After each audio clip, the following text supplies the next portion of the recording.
మోదీ రక్షించిన అదానిని America వదిలిపెట్టదన్నారు CM Revanth Reddy. ఈ దేశాన్ని అదాని చేతుల్లో పెట్టాలని ప్రధాని ప్రయత్నిస్తున్నారని మండిపడ్డారు. అదానిపై జేపీసీ విచారణ జరిపించాలన్నారు రేవంత్ రెడ్డి. దీనికి బీఆర్ఎస్ నేత హరీష్ రావు గట్టి కౌంటర్ ఇచ్చారు. రేవంత్ రెడ్డి డబుల్ గేమ్ ఆడుతున్నారని అన్నారు. రేవంత్ రెడ్డి పోరాటం ఎవరి మీద అని ప్రశ్నించారు హరీష్ రావు. అదానిని కాపాడే ప్రయత్నమే చీకట్లో ప్రధానితో చేసుకున్న ఒప్పందం.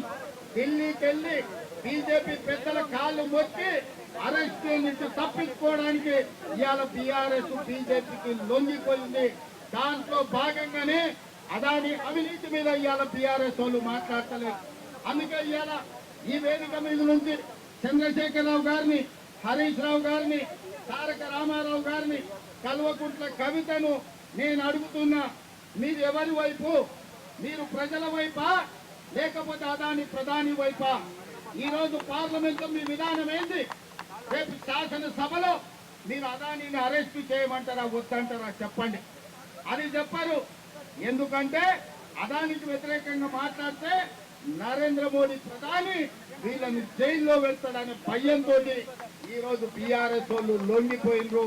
రేవంత్ రెడ్డి అదానీల అక్రమ సంబంధం మీద ఈ శాసనసభలో చర్చ జరగాలని, ప్రజలకు నిజాలు తెలవాలని, అదానీ రేవంత్ రెడ్డి అక్రమ సంబంధాల మీద టీషర్ట్లు వేసుకొని మేము అసెంబ్లీకి వచ్చాం. దానికి భయపడిపోయిన రేవంత్ రెడ్డి గారు మమ్మల్ని శాసనసభలోకే రానియకుండా అడ్డుకున్నాడు. అదానీ అవినీతి గురించి మాట్లాడమంటే పాపం అదానీ మీద మాట్లాడాలంటే రేవంత్ రెడ్డికి భయం అవుతా ఉన్నది. అదానీ మీద ధైర్యం జాల్తలేదు మాట్లాడడానికి. రాజ్ భవన్ ముంగటపై కూడా మళ్ళా బీఆర్ఎస్ పార్టీ గురించే మాట్లాడుతున్నాడు, కేసీఆర్ గురించే మాట్లాడుతున్నాడు. ఆయన నీ పోరాటం అదాని మీద అయితే మమ్మల్ని మొదటి రోజు అసెంబ్లీకి రాకుండా ఎందుకు అడ్డుకున్నావు?